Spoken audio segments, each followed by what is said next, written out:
So we were mentioning that when we create an index, the data is the index is created in such a way to improve performance, and it's organized in a structure that can guarantee that the time for searching for the particular index is minimized, right? And usually, internally, a database will organize the indices using a tree structure, a hierarchical tree structure referred to as B trees, B plus trees.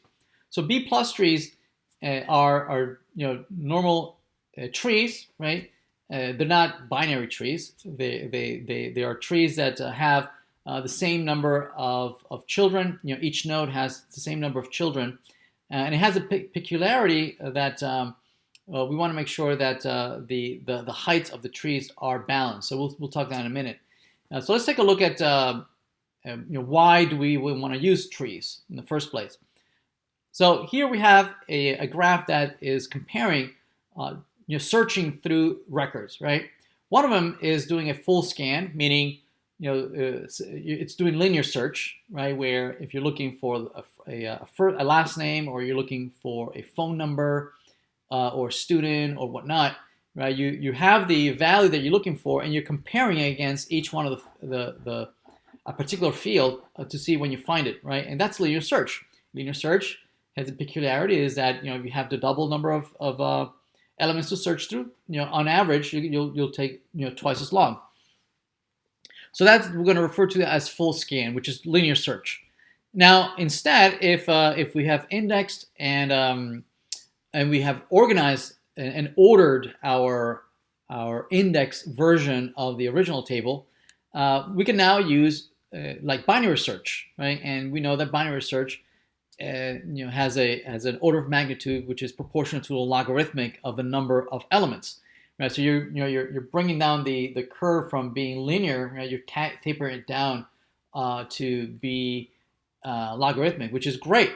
And if you're just doing binary search, that means you always have two options, right? You go left or right, right? There's only two options, meaning you can split the phone book, right? Either searching to the left-hand side of your key that you're looking for, or the right-hand side. And because you have two options, the performance is proportional to a logarithmic of n, the number of elements of base 2, logarithm base 2. But if you break up the and we say that the performance is proportional to the height of the tree that you generate of this binary tree, right? Well, we can flatten that tree even further, and instead of using binary trees, you can use any number of children, right? If you have 3 children, 4, 5, 6, right? You essentially flatten the height of that tree. You make it shorter, right? And so databases use these hierarchical trees, and they don't necessarily use binary trees. They use n-ary trees. They decide on whether they're going to use 4, 8, 16 number of children per node. But once you have that structure, you'll notice that if you have the key and you have that binary tree, and here we're illustrating if you had a binary tree, you can quickly, just with a maximum of comparisons of 2 comparisons, you can easily reach the original record. Whereas over here, you would have, at worst case, you have 4 comparisons. Here, at worst case, you only have 2 comparisons, right? So you can really improve the performance quite a bit. And you can flatten even so the height of this tree is the proportionality of how many comparisons you're going to need to find the record. So if you have 4 or 8 children per node, it would improve the performance even more. So databases certainly use these structures for organizing all these keys so that they can move left, right, and immediately find. So here's an example where we have 4 keys per node instead of just 2. So it's not a binary tree; it's a ternary tree that has 4 children, 4 keys per node. Now, trees are not necessarily bulletproof, right? We know that even trees might have their flaws, right? If They work well if you can guarantee that the data that you're storing is randomly distributed, right? So that as you insert elements into the tree, they fall. You end up with a tree that is nicely homogeneous all throughout, right? Where the height of the left tree and the height of the right tree, right, are more or less the same, right? So it's a nice full tree, right, where each node is more or less has the same number of children. But if the data that you're inserting into the tree is not randomly distributed, you end up with trees that might be skewed to the left-hand side or skewed to the right-hand side, right? And what that causes is that these trees actually losing the original performance, right? So instead of if you're searching for a key and if your tree ends up being skewed to the left-hand side, that means that if your key that you're looking for is on that left leg of the tree, well, your height is going to be longer for that particular key.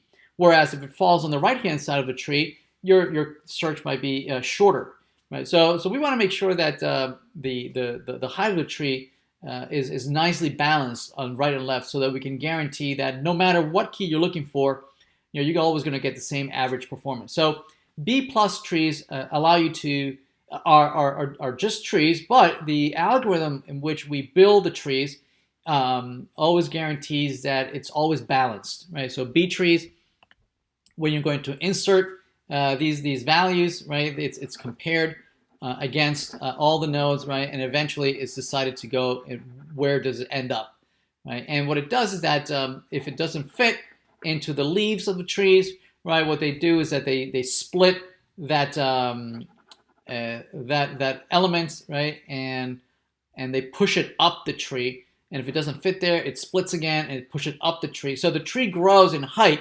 as you insert new elements into the tree, and they don't fit in the leaves of the tree, right? And then it creates a new level of the tree, guaranteeing that the left and the right are always balanced.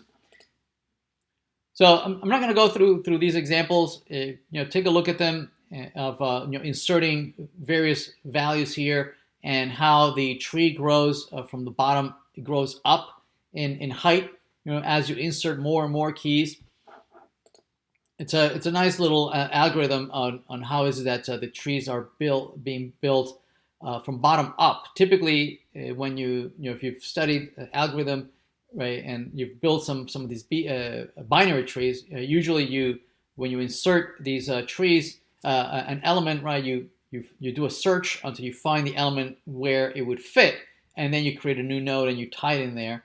You might have already, if you've done algorithms, you might have also looked at algorithms that for maintaining the balance of the trees, where you do rotations right, rotations left. Those are very expensive operations, and whereas B+ trees are known to be much more performant.